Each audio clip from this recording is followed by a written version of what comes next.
अस्सलामुअलैकुम वरहमतुल्लाहि वबरकातुहू। कक्षा 5। मैं आशा करती हूँ कि आप सब स्वस्थ होंगे, कुशल होंगे और बहुत ही मन लगाकर अपने यूनिट टेस्ट के लिए अच्छे से अध्ययन कर रहे होंगे। बच्चों, आपको ज्ञात होगा, आपको स्मरण होगा कि हम लोगों ने पिछली कक्षा में पाठ 11 जिसका नाम है दादी माँ का पत्र पढ़ना प्रारंभ किया था। इस पत्र में जब हमने इसको पढ़ना प्रारंभ किया तो हमने देखा कि श्रीमती मोहिनी राव नामक महिला हैं जिन्होंने अपनी पोती प्रेमा के नाम ये पत्र लिखा है।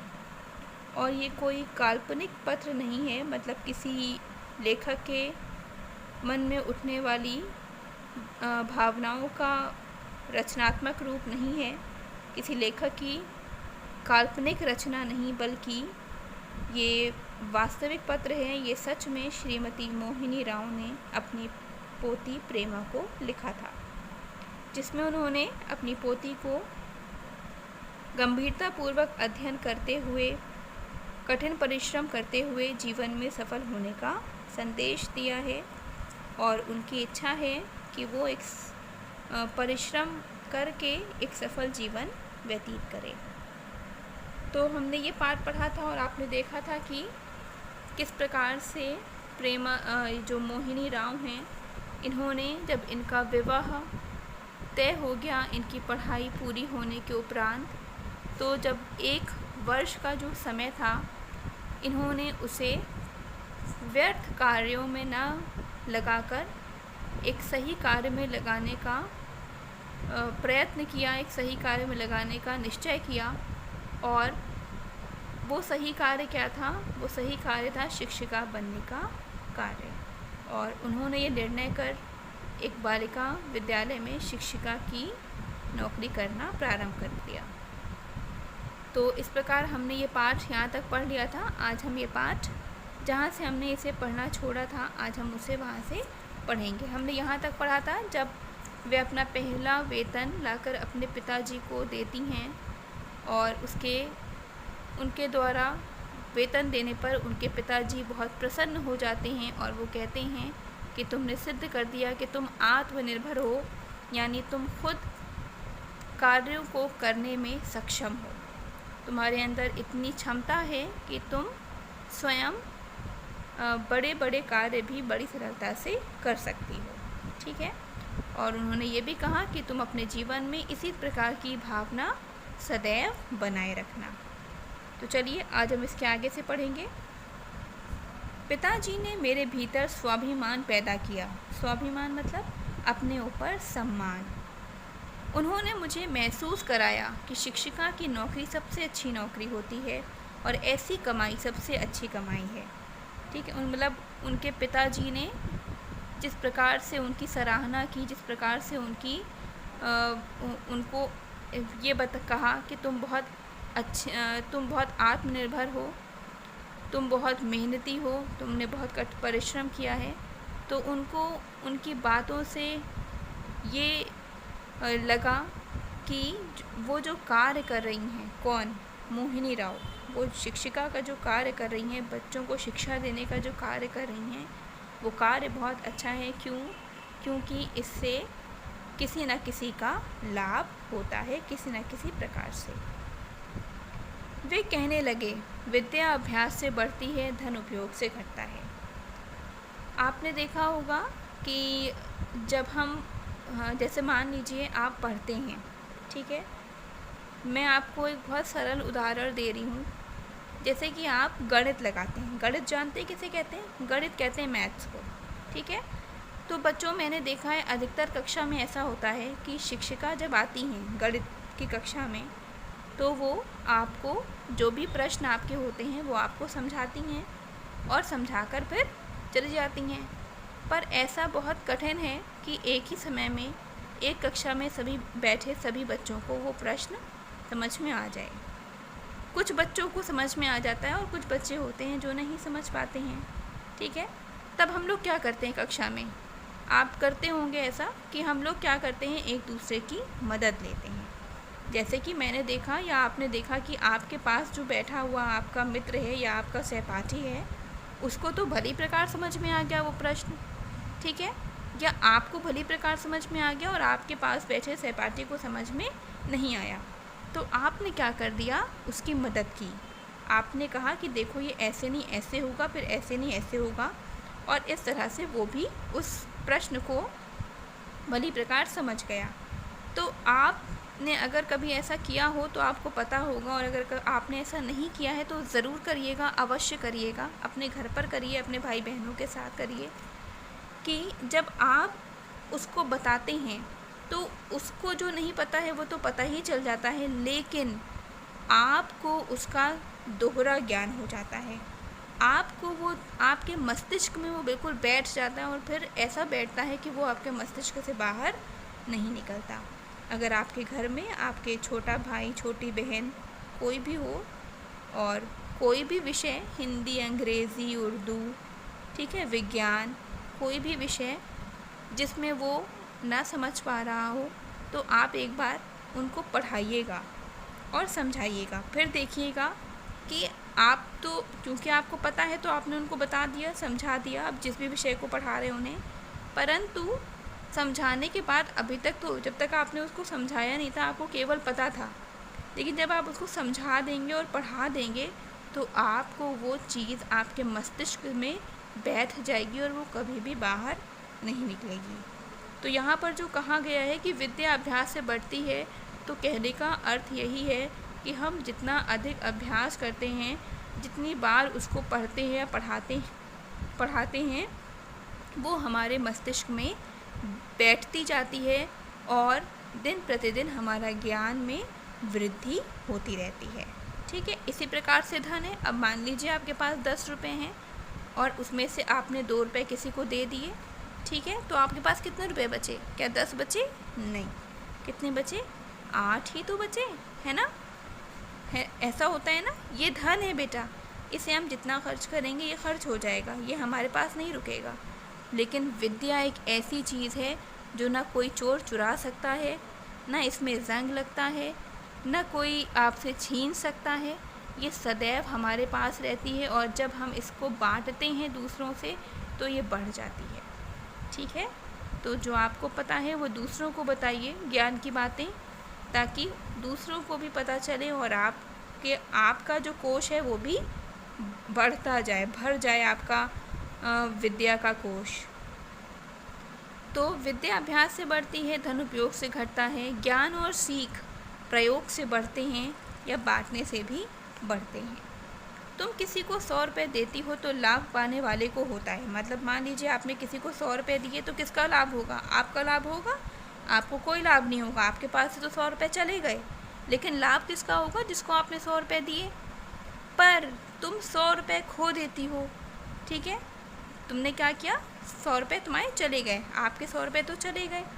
ये 100 रुपये जब होंगे तो किसी एक ही व्यक्ति के पास होंगे। यहाँ पर कहने का अर्थ ये है कि अगर आपके पास 100 रुपये हैं, आपने किसी को दे दिए, तो अब वो आपके पास नहीं रहे, वो उसके पास हैं। अगर वो आपको दे देगा तो फिर वो आपके पास है, उसके पास नहीं है, मतलब किसी एक के ही पास होंगे।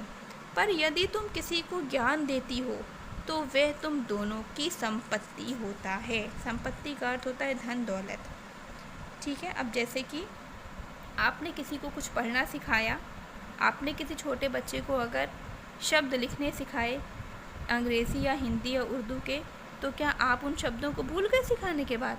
नहीं, आप उन शब्दों को नहीं भूलते हैं, आपको वो शब्द और भी अच्छी तरह याद हो जाते हैं। तो जो शिक्षा है, जो ज्ञान है, ठीक है, जो विद्या है, ये सदैव ही बांटने से या देने से बढ़ जाती है, समाप्त नहीं होती। अब ये यहाँ पर क्या कह रहे हैं, यहाँ देने वाला कुछ खो नहीं देता। याद रखो, ज्ञान को चुराया नहीं जा सकता, ना तो इसे जंग लगता है, ना ही उपयोग नहीं होने पर यह नष्ट होती है। अगर आप विद्या का उपयोग ना करें तो ये नष्ट भी नहीं होगी, कहीं ना कहीं आपके मस्तिष्क में रहेगी, और जब कभी भी आप किसी उससे संबंधित चीज़ को देखेंगे या पढ़ेंगे या सुनेंगे तो आपको तुरंत ही याद आ जाएगा जो आपने पढ़ा होगा। पिताजी की इन ज्ञान भरी बातों में मानो मुझे जीवन का मूल मंत्र प्राप्त हो गया, ठीक है। मूल मंत्र मतलब जीवन का सच्चाई, जीवन की सत्यता। क्या है जीवन की सत्यता? जीवन की सत्यता यही है कि हमें विद्या को प्राप्त करना है, ज्ञान को प्राप्त करना है और उसे दूसरों तक पहुंचाना है।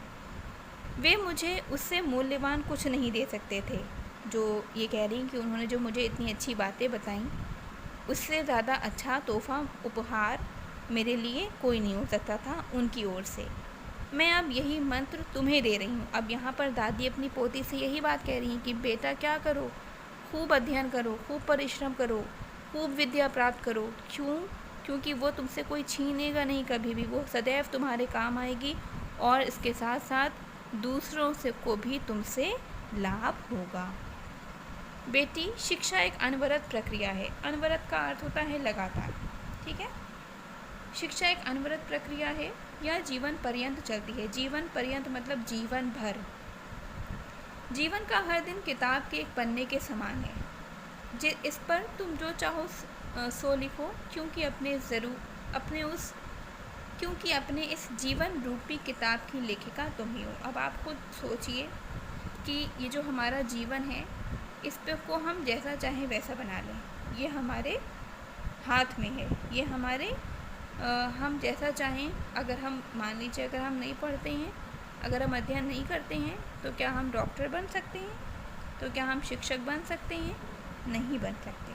हम डॉक्टर या शिक्षक कब बन सकते हैं? कब बन सकते हैं? जब हम वैसा ही कठिन परिश्रम करेंगे।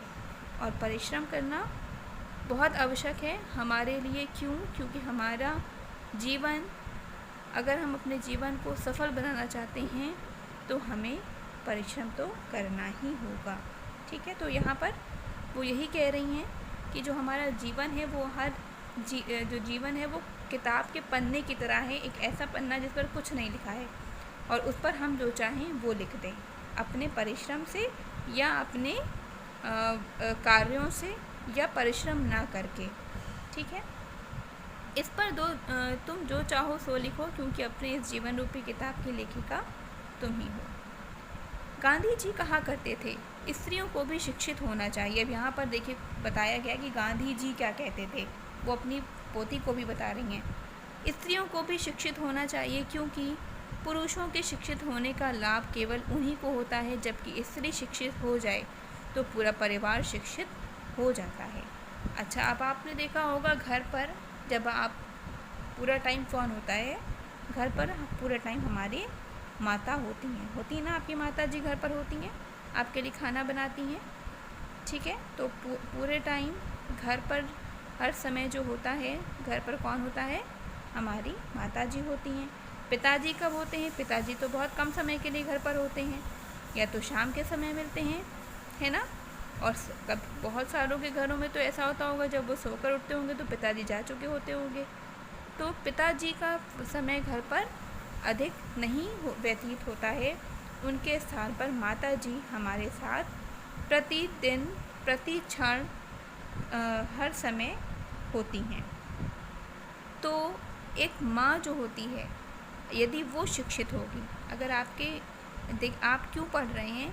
क्योंकि आपके माता पिता चाहते हैं कि आप पढ़ लिख कर कुछ बने, है ना। तो क्यों चाहते हैं? क्योंकि वो खुद शिक्षित हैं। यहाँ पर गांधी जी ने यही कहा है, जब एक माँ शिक्षित होती है तो ही पूरा परिवार शिक्षित होता है। क्यों?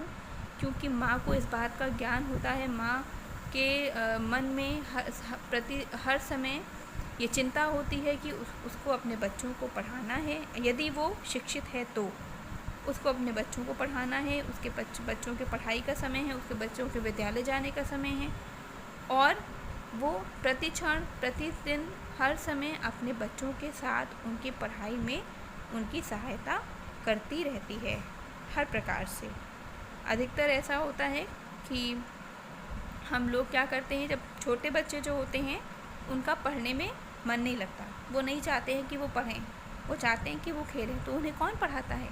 माता जी तो पढ़ाती हैं। तो क्यों पढ़ाती हैं? क्यों? क्योंकि हमारी माता जी शिक्षित हैं और उन्हें पता है कि हमारे लिए शिक्षा कितनी आवश्यक है, ठीक है। तो गांधी जी ने यही कहा कि स्त्री को अवश्य ही शिक्षित होना चाहिए, क्योंकि जब स्त्री शिक्षित होगी तभी पूरा परिवार शिक्षित होगा। क्योंकि स्त्री अपने घर पर रहकर पूरा समय अपने परिवार अर्थात बच्चों को देकर उनके भविष्य को संवारने का प्रयास करती है। गांधी जी का एक और मंत्र था, प्रत्येक व्यक्ति हर दूसरे व्यक्ति को पढ़ाए। गांधी जी ने ये बात भी कही है कि हर व्यक्ति क्या करे, दूसरे जिसको लगता है कि मान लीजिए मेरे पास ज्ञान है और मैं शिक्षित हूँ या आप शिक्षित हैं और आपके घर पर कोई ऐसा व्यक्ति है जो शिक्षित नहीं है, कोई ऐसा बच्चा है आपके आस पड़ोस में जो शिक्षित नहीं है या किन्हीं कारणों से वो शिक्षा प्राप्त नहीं कर पा रहा है, तो आपको क्या करना है कि उसकी मदद करनी है। जब आप पढ़ें तो उसको भी अपने साथ पढ़ाएं। वो आपकी आयु का है, पर आपको विद्यालय मिला है, आप विद्यालय जाते हैं, आपको ये अवसर मिला है कि आप पढ़ें, पर उसको शायद ये अवसर नहीं मिल पाया किन्हीं कारणों से, तो आपको क्या करना है, ऐसे बच्चे को या ऐसे व्यक्ति को पढ़ाकर उनकी मदद करनी है। तो गांधी जी ने यही कहा कि प्रत्येक व्यक्ति हर दूसरे व्यक्ति को पढ़ाए।